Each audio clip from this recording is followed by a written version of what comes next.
Retour en grâce de la France dans les relations diplomatiques avec Bangui, après une dizaine d'années de brouille marquées par une empreinte notamment militaire russe sur la Centrafrique. Les présidents Macron et Touadéra annoncent une nouvelle ère de coopération multiforme. Bangui est-elle déçue de la coopération avec la Russie? La France est-elle désormais disposée à opérer aux côtés des Russes? Quels enseignements attirés par les pays de l'Alliance des États du Sahel? 90 minutes pour en parler avec nos consultants. J'ai pour le moment avec nous Lynn Amovi. Lui ne bouge pas. Sogoyou Kegewe, bonjour. Bonjour Gilles, en attendant notre second débatteur. Donc bonjour à vous, bonjour aux téléspectateurs et bon dimanche. Nous espérons qu'il va nous rejoindre d'un moment à l'autre. Le temps de vous dire, chers téléspectateurs, vous qui nous suivez en direct, que vous avez l'habitude de participer à cette émission via vos questions par WhatsApp.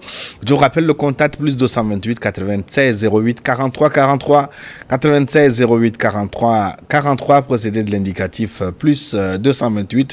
Que pensez-vous de ce rapprochement subi entre le président centrafricain Emmanuel Macron? Est-ce que cela augure d'un retour triomphal de la France en Afrique? Dites-nous ce que vous en pensez. Les conséquences peut-être sur les relations Russie, pays du Sahel également. Si vous nous suivez en différé sur notre chaîne YouTube, c'est le moment de nous soutenir. C'est le moment de protéger cette émission avec votre pouce, likez-la. Et puis abonnez-vous à notre chaîne YouTube pour recevoir nos programmes. Et enfin, partagez cette émission. Partagez New World Forum pour porter loin la voix de cette Afrique qui est en train de changer devant nous, de cette Afrique qui gagne. Donc, avec vous, je commence avec Excellence Sogoyou Kegewe, journaliste ancien ambassadeur du Togo. Visite à l'Élysée, c'est la deuxième visite du président centrafricain Archange Faustin Touadéra, deuxième visite en 6 mois, visite à l'Élysée, signature d'un accord de partenariat sous forme d'une feuille de route. Touadéra retourne-t-il dans les bras de Macron? Non, il s'agit ici de relations d'État à État.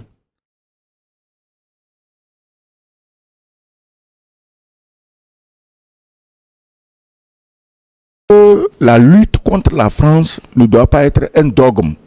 Chaque pays doit agir dans l'intérêt du pays, dans l'intérêt des populations de ce pays. Si, en cours de route, Touadéra se rend compte que la France peut infléchir ses positions, et ce n'est même pas la France, parce qu'il faut qu'on fasse attention. Tout le désordre créé en Afrique francophone est dû à l'arrogance de Macron. C'est un problème privé. C'est l'arrogance de Macron, surtout un petit gamin qui parle aux gens comme si c'était ses palefréniers. C'est l'arrogance de Macron qui a tout bouleversé en Afrique de l'Ouest et en Afrique francophone en général. Si aujourd'hui, et je l'ai toujours dit ici, si la France change de disque pour considérer les Africains comme des humains, comme des gens qui ont un droit, parce que la France, pays des droits de l'homme, oui, c'est la France, pays des droits des Blancs. Le jour où la France va inclure les Noirs parmi ces hommes et défendre leurs droits, je crois que ce n'est pas dogmatique de rejeter la France. Maintenant, Touadéra, président de Centrafrique, c'est lui qui connaît le mal dont souffre son pays et les remèdes qu'il faut lui apporter. Parce que les Français étaient bien en Centrafrique. La vie était belle à Bangui pour les militaires français. Mais les terroristes et autres rebelles occupaient 80% du pays. Et ça ne gênait personne. Les rebelles marchaient même sur la présidence à Bangui. Entre-temps, ce n'est même plus les rebelles. C'est les Français même qui attendaient Touadéra à l'aéroport pour l'abattre. Donc tout ça, je suis sûr que Touadéra n'a rien oublié. Donc, les Français étaient là, les rebelles occupaient 80% du territoire, les Russes sont venus, le gouvernement de Bangui occupe 90% du territoire. Quand même, les chiffres parlent d'eux-mêmes. Maintenant, nous ne savons pas ce que Touadéra a en tête et pourquoi il se précipite à Paris. Mais c'est là qu'il faut saluer le mérite des Russes. Parce que si c'est les Français qui avaient sécurisé un pays à 90%, ils auraient dit à ce pays, on ne veut même plus te voir dire bonjour à quelqu'un d'autre. Les Russes sont là, ils ont sécurisé le pays, mais ils n'empêchent pas Touadéra d'aller voir qui il veut. C'est ça la liberté, c'est ça la souveraineté. Les Russes viennent aider, mais ils préservent vos libertés, ils préservent votre souveraineté. Il est allé à Paris, tu demandes si il est déçu de la coopération avec les Russes. Quelle déception. Les Russes sont en train d'installer une base je reviens en Centrafrique. Mais vous semblez mettre tous les problèmes sur la tête du président Emmanuel Macron, mais les choses ont commencé par se gâter avant son arrivée au pouvoir. Il me semble que c'est l'ancien président François Hollande qui a retiré la force sangariste, ce qui a constitué le début des problèmes colossaux. Non, je l'ai déjà dit ici dans un débat, la Centrafrique en fait était considérée moins qu'un champ de manioc de la France. C'est le pays où la France peut tout faire. C'est le pays où on peut mettre un kidam quelconque dans l'avion, il atterrit à Bangui, on sort le président et puis il est président. C'est le pays où un président français peut aller prendre la femme de l'empereur de Centrafrique. Bon, tout ça c'est démocratique. C'est pourquoi je dis, les droits de l'homme là, c'est pas inclus les droits des Noirs. Donc la Centrafrique n'avait jamais été un pays pris au sérieux par la France. Tu comprends? Donc, ce n'est même pas une question de Hollande. C'est depuis le début. Depuis le temps de Barthélemy Boganda, comment Boganda est mort. Je l'ai déjà dit une fois ici dans une émission. Donc, ce n'est pas le problème de Macron seul. Mais Macron, en tant que jeune président, dans un monde en pleine ébullition, pour se donner une position multipolaire, Macron aurait dû soulager un peu les choses, mais il a tout aggravé, arrogance, oui, mais c'est la France qui menaçait, on va retirer l'armée, tout comme si l'armée française en Centrafrique avait jamais tué un lézard. Est-ce que l'armée française peut nous dire combien de rebelles elle a combattu en Centrafrique? D'ailleurs, comme dans les pays du Sahel, le bilan.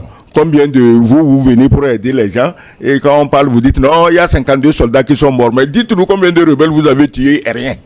Voilà. Et nous sommes rejoints donc heureusement par notre deuxième consultant, Mamadou Diouf, qui a fait tous les sacrifices symboles avec nous. Bonjour Mamadou. Bonjour Gilles, bonjour à nos téléspectateurs, bonjour monsieur l'ambassadeur. Mamadou Diouf est journaliste, vous le suivez tous les jours dans sa chronique quotidienne décryptage sur New World TV. Il est consultant en communication, formateur également. Mamadou Diouf est islamologue, écrivain. Votre ouvrage, Le Nouveau, il est sorti. Nous allons le faire découvrir sur notre chaîne très bientôt. Oui, tout à fait. J'ai participé à la rédaction d'un ouvrage collectif qui parle de cette question de la démocratie en Afrique, avec des universitaires togolais, béninois et même congolais de la RDC qui malheureusement n'est plus de ce monde actuellement. Ouvrage à découvrir. Donc nous parlions de retour de la France en Centrafrique, un retour plutôt qu'on ne peut l'imaginer, Mamadou Diouf. Ben non, moi je trouve que c'est tout à fait logique et c'est tout à fait normal. C'est toujours ma position, même du temps où souvent c'était un peu des discours qui n'étaient plus diplomatiques entre certains pays de l'Afrique et la France. Je disais toujours la même chose. Moi, je préfère la sérénité parce que quoi qu'on dise, après la pluie, après l'orage, mais c'est le beau temps. Et c'est simplement ce qui est en train de se passer. Et il y a actuellement une relecture de la part de la Centrafrique et de la France de ce qui est leur relation. Et chacun a besoin de l'autre tout simplement. Mais la République centrafricaine a été sanctionnée comme tous les autres pays. Tout le monde sait que nos pays vivent avec les aides budgétaires sur le plan multilatéral. La France a commencé, les États-Unis ont suivi, la France et les États-Unis ont même essayé de pousser les autres institutions à suivre. Mais pour ceux qui connaissent comment nos pays fonctionnent, mais régulièrement, c'est avec ces aides budgétaires qu'on prend de l'argent. C'est pourquoi on se retrouve avec ce niveau d'endettement qui se trouve presque dans tous nos pays. Personne parmi nos pays ne fait exception. Quand tu ne payes pas les salaires, c'est la catastrophe. C'est ce qu'il faut éviter. Du côté de la France, la France était dans une situation d'assurance. Elle était sûre, j'allais dire, d'être chez elle au niveau de la République centrafricaine, au point où elle pensait pouvoir même dire au président centrafricain ce qu'il peut faire et ce qu'il ne peut pas faire. À un certain moment, le président centrafricain s'est retrouvé particulièrement coincé. Comme l'a dit l'ambassadeur tout de suite, les rebelles étaient en train non seulement d'occuper tout le pays, mais les rebelles décidaient d'aller prendre Bangui. C'était plus on fait de la rébellion, nous sommes dans une partie du pays. Les gens voulaient prendre le pouvoir après la rupture surtout des accords qui avaient été signés au niveau de Khartoum. Et il faut le dire clairement, si ce n'était pas les Russes, on ne parlerait pas de Touadéra aujourd'hui. C'est vrai qu'il ne faut pas qu'on oublie les Rwandais, puisque les Rwandais les ont rejoints par la suite. Mais il y a eu cette descente sur Bangui. Si ce n'était pas les Russes et les Rwandais, on ne parlerait pas de Touadéra aujourd'hui. Maintenant, il y a cette France qui est là, qui politiquement a perdu sur le continent africain et a énormément perdu. Mais qui n'est pas folle également pour vouloir perdre économiquement sur ces mêmes espaces. Quand vous regardez actuellement, la France revient d'un point de vue économique avec une démarche qui est totalement différente de la démarche qui était utilisée auparavant. Puisque pendant un temps, on nous disait non, le coq français ne pouvait pas cohabiter avec l'ours russe. Mais le Touadéra qui est allé en France 2 fois, c'est le même qui est aujourd'hui en très bon terme avec la Russie. Justement, c'est ça la question. Est-ce que les relations entre la Russie et Touadéra sont encore au beau fiche? Je ne suis pas au courant d'un problème au niveau de ces relations. Mais ce qui est sûr, comme le dit Martin Ziguélé, Wagner a colonisé la République centrafricaine. C'est indiscutable. Économiquement, ils sont en train de s'installer, ils sont en train même de concurrencer les économistes centrafricains. C'est-à-dire quand tu regardes de ce côté, tu te rends compte que les Russes ne sont pas plus gentils que les Français de ce point de vue-là. Ils ont des intérêts, ils travaillent à ce que ces intérêts-là également soient gérés comme il se doit. Mais ça fait que Touadéra se rend également compte qu'attendez, la souveraineté, ce n'est pas quitter une personne pour aller vers une autre personne. Je l'ai toujours dit ici, la souveraineté, c'est quelle que soit la personne qu'on a en face, de mettre les intérêts de son peuple devant. Et j'ai dit les intérêts de son peuple, je ne parle pas des intérêts du président de la République. Parce que parfois, nos présidents ont mis leurs intérêts devant, leur sécurité devant, pas l'intérêt du peuple devant. Et après, tu te rends compte que les partenaires internationaux de façon générale, moi, je n'en connais pas un qui est bon. Quand on me dit celui-ci, celui-là, moi, je n'en connais pas un qui est bon. Ce que je connais, c'est des partenaires qui voient des intérêts, qui s'intéressent à ces intérêts et qui viennent se concurrencer au niveau de nos espaces. Mais à nous de prendre nos responsabilités. Quand on intéresse autant les gens, c'est à nous de dire aux gens qu'est-ce qu'on va faire et qu'est-ce qu'on ne va pas faire, au lieu de laisser les autres nous dire ce qu'on va faire. Excellence, est-ce que la Centrafrique est déçue de sa relation avec la Russie? Mais je ne vois aucune trace de déception. Les relations entre la Centrafrique et la Russie, du peu que je sais, continuent normalement. Les Russes sont en train de bâtir une base militaire en Centrafrique. Donc, quand mon ami dit que Martin Ziguélé dit que Wagner a colonisé la Centrafrique, vous voyez, c'est malhonnête. La Russie n'a jamais eu de tradition colonialiste. Les contorsions intellectuelles pour nous dire aujourd'hui que ce soit Wagner ou que ce soit l'armée russe, ils sont en train de vouloir coloniser l'Afrique, c'est tout simplement honteux et malhonnête. Parce qu'en fait, même si Wagner avait colonisé la Centrafrique, en quoi cette colonisation russe est pire que celle française? C'est parce que la colonisation française était mauvaise dans tous ces secteurs que Wagner a pu entrer, que les terroristes ont pu entrer. Au moins, quand la Russie exploite la Centrafrique, elle a sécurisé la Centrafrique à 90%. Au moins, je sécurise et j'exploite. Mais les autres, ils n'avaient rien sécurisé. Les rebelles étaient dans la brousse en train de ramasser du diamant pour leur comptoir à eux. Non, c'est pas normal. Donc, il faut laisser de côté si la Centrafrique est déçue. Je ne suis pas dans la tête des Touadéra ni des Centrafricains, mais je sais qu'ils n'oublieront jamais, comme il l'a souligné, que sans la Russie, il n'y aurait pas de Touadéra, il n'y aurait même pas de Centrafrique, puisque les rebelles prenaient Bangui, s'y installaient et faisaient ce qu'ils veulent avec celui qui les a envoyés. Donc la Centrafrique n'existe pas. Il y aurait des intérêts français conjugués aux intérêts des rebelles, et puis la vie continue. Les Centrafricains, on s'en fout, ils peuvent mourir de faim. Donc, on ne vient pas ici faire l'apologie de l'occupation russe, mais l'occupation russe est toujours... Parce qu'il y a eu une occupation. Occupation aussi, c'est un concept à non, ou la colonisation russe, comme il disait que l'autre parlait. Mais d'abord, la sécurité. Vous savez, nos pays, il faut qu'on fasse extrêmement attention. Au lieu de lancer dans des conceptions vides de sens, démocratie, machin, non. La première chose qu'il faut, c'est la sécurité et la paix dans un pays. C'est ça, il faut d'abord. La France tient parce qu'il y a la sécurité et la paix. Les Russes, les Américains, tout le monde tient parce qu'il a la sécurité et la paix.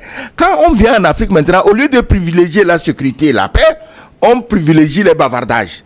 Démocratie, nombre de partis politiques, on en avait déjà parlé ici la dernière fois, mais l'Amérique est une puissance non pas à cause du dollar seulement, ni de l'économie, mais parce qu'elle a les armes qu'il faut pour imposer sa puissance.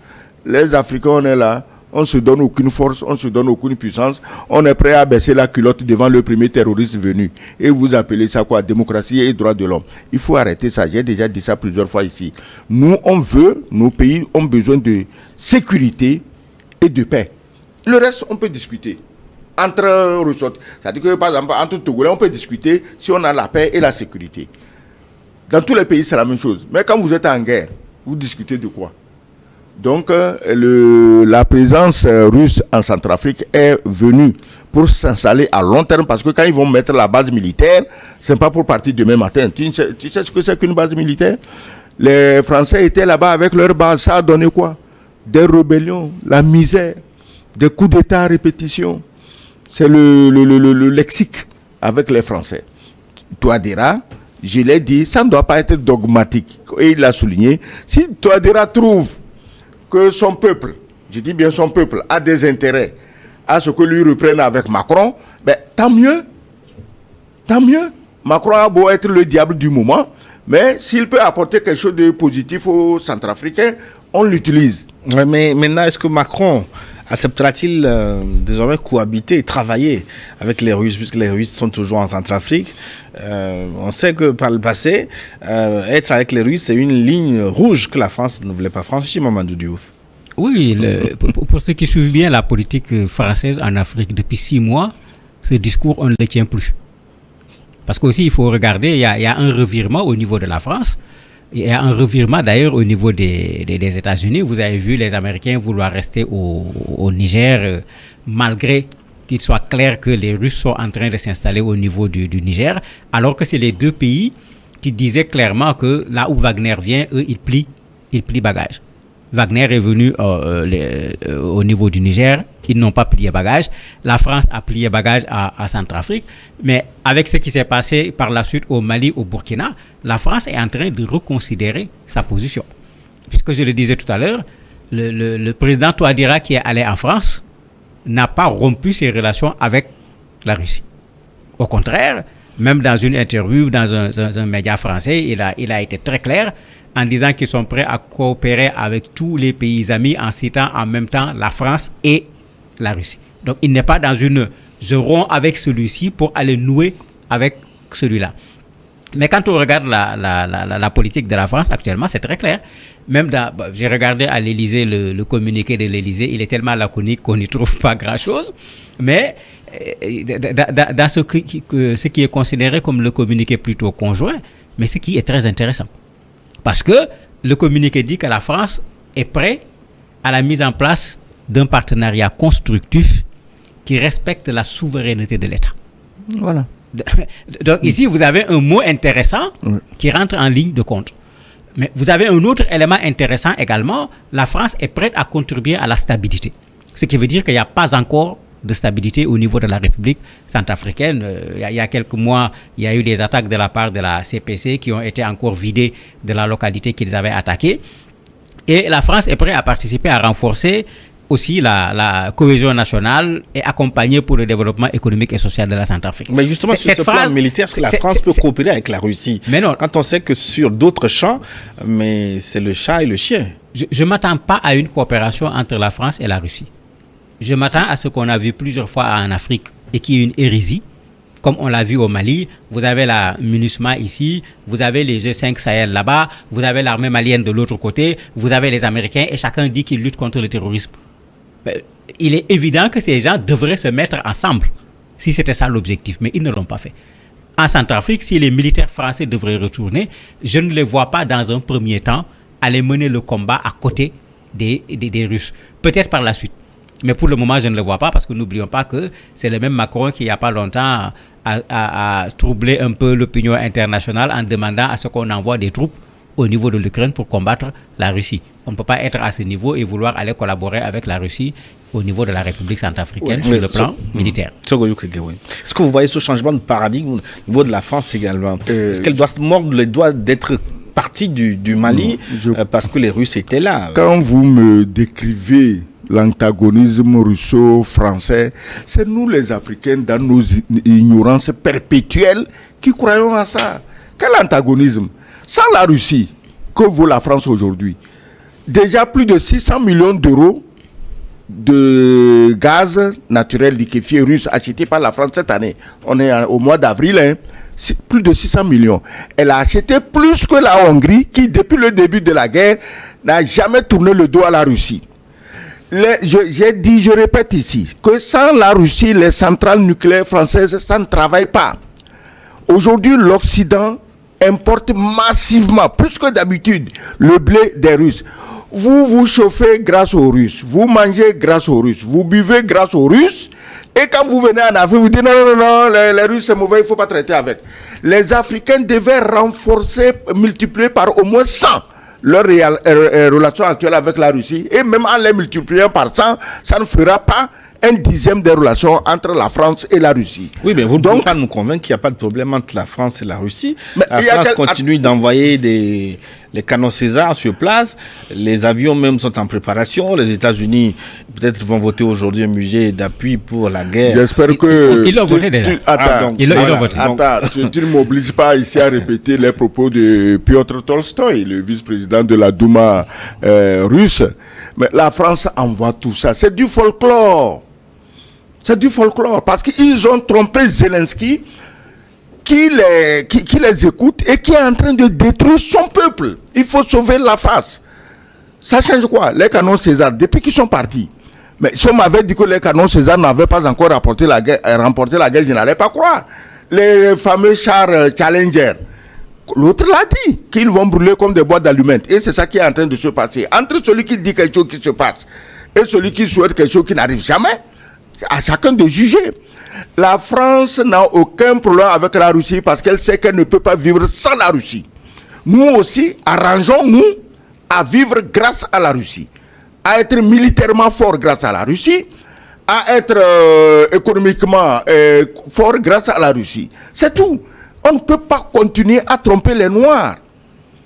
Pourquoi c'est les Noirs? Mais tu crois que le Vietnam ou l'Indonésie ont besoin de l'autorisation de la France ou de l'Angleterre pour traiter avec la Russie? Pourquoi nous, on a besoin de cette autorisation? La France, Macron n'osera jamais, je le dis bien, dira Touadéra va chasser les Russes avant que je ne vienne, je te jure. Touadéra va lui dire tu vas au diable. Parce que si je suis encore président aujourd'hui de Centrafrique, c'est grâce aux Russes. Toi et tes rebelles, vous vouliez me chasser.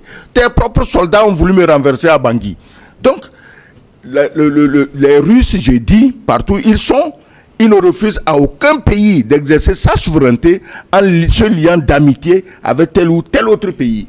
L'esprit monopolistique des Européens, l'esprit tu es ma femme unique, mariage, couple, femme, chose, pas de polygamie, jalousie à mort, c'est fini, il faut en finir avec ça.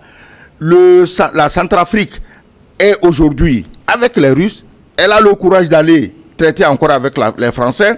Si les Français ont quelque chose à apporter pour le bien-être des Centrafricains, ils ne sont même pas nombreux. Ça fait à peine 6 millions sur plus de 600 000 km². C'est la forêt. Si les Français peuvent apporter quelque chose, aujourd'hui les Français vont dire qu'ils vont contribuer au développement. Depuis 1960, vous avez fait quoi? C'est quand les Russes sont venus dans le pays que vous venez nous parler du développement de la Centrafrique? C'est aujourd'hui, après 60 ans. Après que vous avez volé même la femme de l'empereur centrafricain. C'est maintenant que vous voyez que les Centrafricains ont besoin de développement. Non, il faut arrêter ça. Touadéra ne tournera jamais le dos aux Russes parce que même le blé, c'est les Russes qui ont donné ça aux Centrafricains. Même le blé, la même chose qu'elle fait aux Français. Ils vivent grâce au blé russe. Donc il faut qu'on arrête tout ça là. Touadéra exerce sa souveraineté en tissant ses relations d'amitié et de travail avec qui il veut. Oui, Mamadou Diouf, est-ce Voilà. que vous y comprenez quelque chose? D'un côté, on envoie des chars, des avions de guerre pour combattre la Russie, de l'autre, on achète du gaz. Oui, ben, c'est ça la réalité, en fait, de ce monde et depuis toujours. Ce n'est pas spécifique par rapport à l'Afrique. Je l'ai répété ici plusieurs fois, même quand on dit que le Mali a rompu avec la France, le Burkina a rompu avec la France, mais ils n'ont pas rompu totalement avec la France. Les relations continuent. Malgré que quand vous entendez le discours qui est dit, vous avez l'impression qu'il y a une rupture totale, mais il y a des choses qui continuent. Et comme je le dis souvent, même dans la guerre, la vraie, les belligérants se parlent. Il faut qu'on soit clair aussi quand on dit un certain nombre de choses. C'est ça la géopolitique mondiale. Moi, en politique, je ne dis pas jamais. Je suis historien en même temps. On a vu tellement de choses évoluer. Moi, je ne dis jamais, jamais, parce que on ne sait pas ce que demain nous réserve. On a tellement vu de retournements de situation que tout est encore possible. Donc, la France est en train de faire tout simplement du réalisme. C'est pas plus compliqué que ça. La France se rend compte que au rythme où vont les choses, la façon dont ils sont aujourd'hui vomis par une bonne partie des populations africaines, elle n'a rien à gagner dans la posture qui était la première posture de la France, qui était une posture radicale qui consistait à répondre coup par coup, y compris même à de la provocation. Mais quand vous regardez ce qui se passe de plus en plus, les réactions de la France, ce n'est plus c'est la France qui disait, c'est Macron qui disait que à un certain moment que la République centrafricaine est aujourd'hui capturée par Wagner. Je cite ce qu'il avait dit. Mais quand le président Touadéra est venu, dans les propos qu'on a entendus, on est très loin de la capture de Wagner. Maintenant, il ne faut pas qu'on se trompe également. Ce n'est pas Macron qui est allé en Centrafrique. C'est le président Touadéra qui est allé en France et à 2 reprises. Donc, il y a un besoin au niveau de la Centrafrique. Lequel, peut-être, on ne le sait pas. Je ne vois pas pourquoi il va aller 2 fois à l'Élysée s'il n'y avait aucun besoin par rapport à la France. Ça, également, c'est ça la réalité, c'est des faits. C'est lui qui est parti, Macron n'est pas parti. Faut rappeler également que le rapprochement ne date pas de ces visites. Il y a eu des coups de fil. Ils se sont rencontrés au Gabon lors du sommet sur l'environnement, je ne sais plus quoi là. Ils se sont rencontrés là-bas, etc. Donc ce n'est pas, faut pas qu'on voit quelque chose qui est venu de façon subite. Il y a quelque chose qui a été monté de façon progressive. Sur la question du coup d'État du Gabon, la France a appuyé Touadéra dans sa médiation, puisque c'est lui qui a été choisi dans la zone pour la médiation, et tout le monde sait ce que la France voulait par rapport à ce coup d'État. Donc les relations sont en train de revenir. Il faut le reconnaître, à la normale. Il y a un véritable réchauffement des relations sur ce plan-là. Donc, la France et la Russie, mais il y a effectivement un problème entre les deux. C'est ça également la réalité. La France participe aux sanctions contre la Russie, des sanctions de l'Union européenne. La France arme l'Ukraine. C'est pourquoi la Russie parlait de co-belligérance en considérant que les Français, etc., sont concernés par cette guerre. Ça, c'est des faits, c'est de la réalité. Ce n'est pas de l'analyse, c'est des faits. Mais comme j'ai dit, sauf ceux qui ne comprennent pas ce qui se passe au monde, même ceux qui se font la guerre se parlent. Donc il est logique, je l'avais dit au départ de mon propos, que la République centrafricaine et la France se retrouvent dans une situation normale, parce que même après la tempête, ça va être le beau temps. C'est pourquoi également il faut savoir quand on parle, quels mots utiliser, pour que demain, quand on va devoir rétablir les choses, qu'il n'y ait pas des mots qui rendent les choses plus difficiles. Maintenant, tout ce qu'on peut faire, on peut le faire dans la sérénité. De quoi ces pays, de quoi la Centrafrique a besoin auprès de la France, par exemple? Oh, peut-être du champagne. Parce que sinon, depuis que la France est partie, la Centrafrique vit. Peut-être difficilement. Elle a toujours vécu difficilement. Tu ne connais pas la Centrafrique, je ne connais pas la Centrafrique. Mais si tu as des amis centrafricains ou des amis togolais qui ont vécu en Centrafrique, demande-leur comment les Centrafricains vivent. Ils ont toujours vécu difficilement avec la France. La France, tout est présente, militairement, tout, mais les Centrafricains vivaient difficilement. Tu vas à Bangui aujourd'hui, depuis Bokassa, on n'a pas pratiquement construit un nouvel édifice. Donc, la France... Mais je dis ceci. Un chef d'État est le seul à connaître et à bien évaluer les intérêts de sa population. Si Touadéra évalue les intérêts des Centrafricains et sait qu'avec Paris, il peut soulager tel ou tel point des souffrances de sa population, il est libre d'aller. S'il doit aller chez les Chinois, qu'il aille. Chez les Turcs, chez les Iraniens, Partout où besoin sera pour résoudre le problème des Centrafricains, il va aller. Mais la chose positive aujourd'hui, c'est que Macron peut recevoir Touadéra à l'Élysée sans lui poser comme condition il faut chasser les Russes. Il ne peut plus faire ça. Parce que vous dites, les Français, ils ne vont jamais changer. Tu n'as pas vu ce pauvre paumé de général qui disait que dans 10 ans, il faut que la France vienne conquérir l'Afrique. Mais il a tort. Parce que dans 10 ans, l'Afrique aura fini de conquérir la France. Je ne sais pas où est-ce qu'ils font leurs études militaires et stratégiques, mais il n'a qu'à lire l'actualité. Comme il le dit, ce n'est pas des analyses, il faut lire l'actualité. Dans 10 ans, si la France continue dans la mauvaise direction d'arrogance, mais c'est la France qui sera conquise par l'Afrique. Et il y a des pays qui sont déjà le noyau de cette conquête, en l'occurrence les États du Sahel. Et ils ne vont jamais se laisser marcher sur les pieds. Donc, Touadéra fait ce qu'il faut pour l'intérêt des Centrafricains et personne, moi je ne le critiquerai pas pour ça. Un chef d'État doit pouvoir, parce que si il est là, il a envie d'aller travailler avec la France et il a peur, si je fais ça, les Centrafricains vont dire que bon, je ravale mes crachats, donc ou bien les amis, les observateurs. Non, il faut arrêter ça. Un chef d'État souverain doit décider. Oui, mais Excellence, vos propos sont quelque peu contradictoires. Vous avez dit dans ce pays que n'importe qui est ami, quand on vous dit ami avec la France, ça veut dire que vous... Oui, ami avec la France, vous êtes foutus. Oui, mais donc, et maintenant vous dites justement, au même moment... oui, mais Touadéra a tellement souffert de la France que je me dis qu'il s'est trié. Il s'est trié l'objet de ses visites à Macron. C'est pas le chef d'État, le bon nègre africain qui arrivait à Collade sur l'Élysée et on rentre, on lui dit, prends le papier et note ça. Quand tu retournes à Bangui, voilà ce que la France veut. Je crois que ça ne se passe plus comme ça. Donc, Touadéra, sachant que les Français sont particulièrement mauvais, il sait ce qu'il doit faire. Quand vous dites les Français, peut-être pas tous les Français ne sont pas Je parle des régimes politiques, ouais. des politiciens. Quels Français? Mais attends, les Français, ils souffrent comme toi et moi. Depuis la guerre en Ukraine, même ils n'ont même plus le droit à l'information équitable. Donc, nous sommes dans le même panier que les Français, les peuples. On est dans le même panier que les Français. Mais pendant ce temps, là, le Burkina Faso à la dente aujourd'hui contre Macron. 3 diplomates sont de nouveau accusés d'activités subversives à Ouagadougou. Cette affaire continue, Mamadou Diouf. Oui, ça continue avec, il faut le dire, 2 discours qui ne sont pas les mêmes, parce que nous, les journalistes, quand on lit un événement, on le lit des 2 côtés. Le Burkina les accuse d'activités qui sont contraires par rapport à ce qu'ils doivent faire en tant que diplomate. La France dit qu'il n'y a absolument rien, qui a raison. Je ne vais pas juger pour le moment, puisque c'est une investigation en bonne et due forme qui peut permettre de répondre à une telle chose.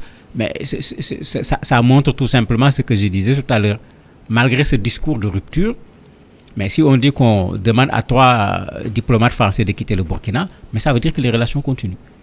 Et moi, je défends toujours cela. Restons sereins. La souveraineté, c'est dans la sérénité qu'on peut avoir véritablement la souveraineté. C'est dans la sérénité. C'est pas des déclarations de souveraineté qui font la souveraineté. La souveraineté, c'est une pratique. Il a dit tout à l'heure quelque chose d'important que le professeur Cheikh Anta Diop disait, si nous voulons développer par nos pays, il faut commencer par la sécurité.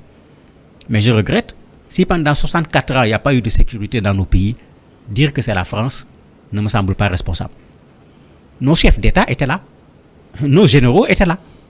Qui les empêche de mettre en place ce qu'il fallait sur le plan militaire. Oui, mais certains de ces généraux, certains de ces chefs d'État avaient été tués très tôt. Je vais répondre. Non, ils n'ont pas tous été tués. Il y en a qui ont fait 20 ans de pouvoir, il y en a qui ont fait 15 ans de pouvoir. S'ils n'ont pas pris leurs responsabilités. Ceux qui voulaient prendre leurs responsabilités ont été éliminés. Mais c'est pas parce que ceux qui veulent prendre leurs responsabilités vont être éliminés que les autres vont refuser de prendre leurs responsabilités. Parce que si c'est ça, en fait, ils sont là pour qui? Pour nous ou pour la France? Et c'est pourquoi quand je parlais tout à l'heure, j'ai dit clairement, quand quelqu'un est président de la République, son rôle, c'est de défendre les intérêts des populations et pas ses intérêts personnels. Je reviens là-dessus clairement. Et quand vous regardez ce que la France fait, il faut critiquer, c'est vrai. Mais ce que Macron cherche, c'est l'intérêt de qui? Mais c'est l'intérêt de la France. Forcément, c'est l'intérêt des Français, forcément. La question se pose, parce que de plus en plus de Français critiquent l'action de Macron. Mais bien sûr, puisque dans ce que Macron fait actuellement, il est en train de remettre en cause l'intérêt des Français. Sur le plan économique, les industriels français et autres ne se retrouvent pas dans cette ligne de conduite. Mais chez nous, quand tu ne te retrouves pas dans la ligne de conduite du président de la République, quand tu le dis, qu'est-ce qui t'arrive? Ce n'est pas les Français seulement qui tuent les chefs d'État. Nos chefs d'État également tuent ceux qui veulent dire la vérité. C'est pourquoi nos problèmes, il faut qu'on accepte d'assumer nos problèmes. Quand on aura bien assumé nos problèmes, ensemble, on peut faire face à la France.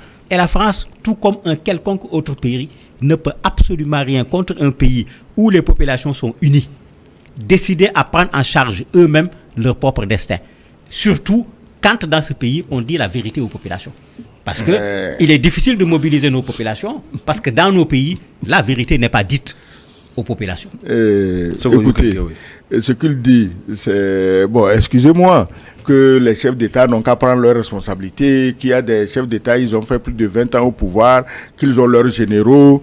Mais ce n'est pas le général qui fait la guerre, c'est les armes. Et l'armée.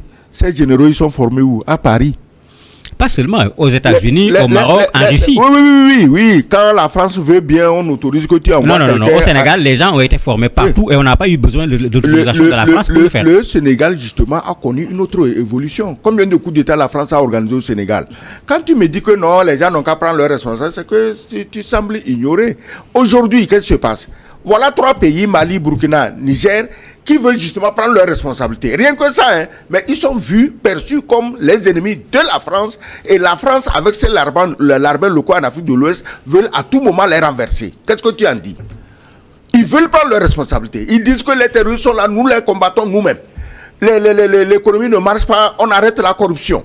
Ceci ne marche pas, on fait... Mais... à cause de ça, ils sont aujourd'hui des ennemis perçus comme des ennemis de la France. Donc, il ne faut pas dire non, les gens sont là, il ne faut rien, il ne faut pas accuser la France.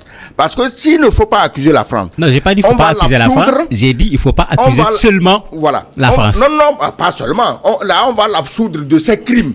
Ah non, ça, je ne suis pas du tout dans cela. On va l'absoudre de ses crimes d'avoir pris l'argent et les armes de Kadhafi pour armer des mercenaires qu'on appelle des terroristes pour venir déstabiliser nos pays.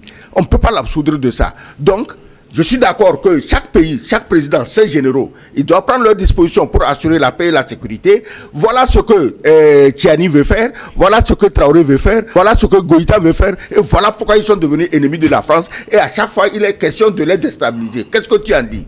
Donc, la France n'est pas innocente. La France n'est pas le seul pays européen à avoir eu des colonies en Afrique. Pourquoi toujours c'est la France? On parle jamais d'Angleterre, de l'Espagne, du Portugal. Rien. L'Amérique n'a rien colonisé en Afrique. Elle s'est octroyé le Libéria. Elle ne s'est pas installée comme colonie, juste pour y exporter ses esclaves en surplus. La Russie n'a jamais colonisé personne. Elle a aidé plutôt les pays colonisés à se libérer. Pourquoi plus de 150 ans après les soi-disant indépendances, c'est la France qui est au milieu du jeu dans nos pays? Pourquoi l'Angleterre n'est pas au milieu du jeu au Nigeria, au Ghana et ailleurs? Pourquoi? Parce qu'ils ont pris les responsabilités aussi. Parce qu'ils ont pris les responsabilités aussi. Non, parce qu'on n'assassine pas leur président. Voilà le problème. On n'assassine pas leur président qui dirait quelque chose contre l'Angleterre. On ne les assassine pas. En Afrique, on les assassine. C'est ça la différence. Chez les Français, on les assassine, on les chasse. Je te dis qu'on a mis un président, un Kidam, dans un transal qu'on a débarqué à Bangui, puisqu'on parle de Centrafrique, pour renverser notre président. On peut prendre des exemples plus récents. Le cas, les gens citent régulièrement le cas Gbagbo, Mamadou Diouf. Alors, oui, mais le cas Gbagbo, tout le monde sait ce qui s'est passé. Tout le monde sait. C'est la France qui est venue pour faire sortir Gbagbo du... Oui, mais justement, quand Gbagbo a voulu prendre ses responsabilités... Parce qu'il a voulu prendre ses responsabilités. Mais c'est ce que je dis. Si quand tu veux prendre tes responsabilités, tu as peur qu'on t'attaque au point que tu ne vas pas prendre tes responsabilités, mais démissionne et laisse d'autres le faire. L'autre ne le fera pas parce qu'il aura plus peur que toi. Non, excellence. Lui aussi, il aura peur. Non. Tout le monde a peur de la mort. Non, mais... Tout le monde n'a pas peur de la mort. En tout cas, vous parlez du Burkina. Ibé a dit clairement qu'il n'a pas peur de la mort. Ok. Il l'a dit. J'espère que vous l'avez bien entendu. Ouais. Ce qu'il a peur, c'est plutôt de la trahison. Ouais. Tout le monde n'a pas peur de la mort. Là, je ne suis pas d'accord. Parce qu'en fait, le problème fondamental, tant que les Africains eux-mêmes ne vont pas prendre leurs responsabilités, les données ne changeront pas. Mais on vient de parler de la Centrafrique. C'est parce que Touadéra a pris ses responsabilités que la France s'est rendue compte que la relation avec la Centrafrique ne peut plus être ce qu'elle était auparavant. S'il n'avait pas pris ses responsabilités, les relations allaient rester exactement les mêmes. Macron n'aura même pas besoin qu'il vienne en France. C'est par le téléphone qu'il va lui dire ce qu'il faut faire et ce qu'il ne faut pas faire. Oui. Maintenant, pour que ces présidents prennent leurs responsabilités, il faut d'abord que dans nos pays, que la conscience citoyenne soit là. Nos présidents n'ont rien fait pour faire avancer la conscience citoyenne dans nos pays. Si on combat le franc CFA aujourd'hui, ce n'est pas à cause des présidents. C'est à cause de personnes qui ont pris leurs responsabilités avec des risques et qui ont subi des sanctions pour avoir pris le devant dans ce combat-là. Pourquoi les présidents ne l'ont pas fait? Etc. C'est qu'on ne peut pas faire de la France tous nos problèmes. Les corrupteurs dans nos pays là, ceux qui ont détourné l'argent de nos pays, ceux qui empêchent à nos hôpitaux de fonctionner normalement, c'est la France. Mais c'est ce que Sonko a dit clairement. Tout le monde sait que Sonko n'est pas pour la France. Mais il a dit clairement que dans nos problèmes, certains de nos problèmes, c'est nous-mêmes. C'est nous-mêmes, je suis d'accord. Et nous-mêmes, sans la France. J'ai dit bien sans la France, des gens ont détourné de l'argent, des gens ont... Ils l'ont caché où? Ils l'ont caché où, l'argent? Partout. Aux États-Unis. Surtout en France. Surtout en France. Avec des appartements. En Belgique, en Suisse, partout. Ils l'ont caché où? Ils sont là, on les connaît, on connaît où ils ont acheté leurs appartements. Ce n'est pas en France seulement. Parce que là où on cachait l'argent dans les comptes numérisés, là, ce n'était pas en France. Oui, je sais. C'était pas en France. Les paradis fiscaux? Voilà, c'était pas en France. Oui. Et beaucoup de nos chefs d'État, leurs familles, les membres du gouvernement l'ont fait. Donc, il faut quand même aussi qu'on ne fasse pas de la France la source de l'ensemble de nos problèmes. Nous avons nous-mêmes notre responsabilité. Attends. Les universitaires sont là, les intellectuels sont là dans nos pays. Qui les entend? Qui les entend? C'est la France qui leur demande de ne pas parler. Non, je te ramène à l'histoire. Prise de responsabilité, lutte contre la corruption. C'est ce que Sékou Touré a fait. Il a fait sa monnaie. Qu'est-ce qu'on a fait? Les services secrets français ont fabriqué tellement de monnaie guinéenne que ça se ramassait comme des feuilles de manguier dans la rue. Résultat, économie cassée. C'est pas une surprise. Pardon? Ce n'est pas une surprise. Alors, il fallait s'y attendre. Voilà. Donc, c'est pourquoi je te dis, tout le monde n'a pas le courage de Sékou Touré. Mais qu'ils quittent le pouvoir s'ils n'ont pas le courage. Qu'est-ce qu'on fait devant un État quand on n'a pas le courage? Sékou Touré a fini par partir. Ça a changé quoi? Rien. Même galère en Guinée. Maintenant, quelqu'un vient. Lui, il fait le caméléon aujourd'hui. Il est pour la France. Demain, il n'est pas. Il joue femme française, intérêt français. Mais on veut. Non. Il faut qu'on prenne une position claire comme les Sahéliens, Burkinabés, Maliens et Nigériens. Justement, je voudrais qu'on fasse une synthèse. À la lumière de ce qui se passe aujourd'hui en Centrafrique, est-ce que les pays de l'AES n'ont pas à mettre un peu dans leur vin, comment on dit, un peu d'eau un peu d'eau dans leur vin, ou plutôt un peu de vin dans leur eau? Parce que demain, est-ce qu'il n'est pas possible qu'il y ait un retournement de situation et que, comme la France est en train de revenir aujourd'hui en Centrafrique, que la même chose soit faite dans les pays du Sahel? Je voudrais qu'on conclue cette première partie sur cette scène-là. Moi, j'ai dit tout à l'heure, moi, je ne dis jamais, sur le plan des relations internationales, je suis historien, et ce que l'histoire a montré, c'est que même les pires ennemis ont fini par s'asseoir autour d'une table, et finalement même, ils ont dépassé s'asseoir autour d'une table. Pour ceux qui connaissent l'histoire de l'Angleterre et de la France, avec des guerres qui ne vont pas finir, ça n'a absolument rien à voir avec ce qui se passe aujourd'hui. Mais quand on regarde l'histoire de la France avec l'Allemagne, mais quand on regarde l'histoire de la France avec le Burkina ou avec les autres pays, ça n'a pas atteint le même niveau. Et c'est pourquoi j'ai toujours... avec le Rwanda, peut-être. J'ai toujours défendu qu'il faut faire très attention. Il y a un besoin de souveraineté qui est là, qui est indiscutable. Et qu'il ne faut pas négocier. Pas négocier du tout, parce que l'exploitation, ça suffit aujourd'hui sur le continent africain. Et quand je dis ça suffit pour tout le monde. Pas pour la France, pour tout le monde, ça suffit. Maintenant, il faut que des gens prennent leurs responsabilités. Et c'est ici. C'est en Afrique ici qu'on va prendre les responsabilités. Ce n'est pas ailleurs. Tant qu'en Afrique, les responsabilités ne seront pas prises, mais ça ne donnera absolument rien. Maintenant, dans cette prise de responsabilité, que la France vienne, que les États-Unis viennent, que la Russie vienne, les Chinois, les Turcs, mais quand tu viens, tu trouves en face de toi quelqu'un qui a mis au devant de lui les intérêts de son pays, mais qui l'a avec lui. Parce qu'aujourd'hui, on n'a aucun complexe à avoir par rapport aux autres, d'un point de vue économique, d'un point de vue scientifique, etc. Mais il a sa task force où quand tu amènes tes gens pour négocier, ils savent lire un contrat pour savoir là où il y a des pièges pour pouvoir exploiter et dire carrément niet pour que, comme l'a dit le président Bassirou Diomaye Faye, mais on s'ouvre à tout le monde, mais dans des contrats qui sont mutuellement intéressants pour les deux parties. Et ça, on peut le faire aujourd'hui. Moi, je suis convaincu que demain, les relations reviendront. Quand Je ne sais pas. Merci Mamadou Diouf. Nous allons observer une pause pour des impératifs commerciaux. Nous reprenons le débat dans une dizaine de minutes avec les contributions des téléspectateurs. Et si vous nous suivez en direct, c'est le moment de vous préparer pour envoyer vos questions en différé. Protégez cette émission, likez-la et abonnez-vous à notre chaîne et partagez New World Forum. À tout de suite pour la seconde partie.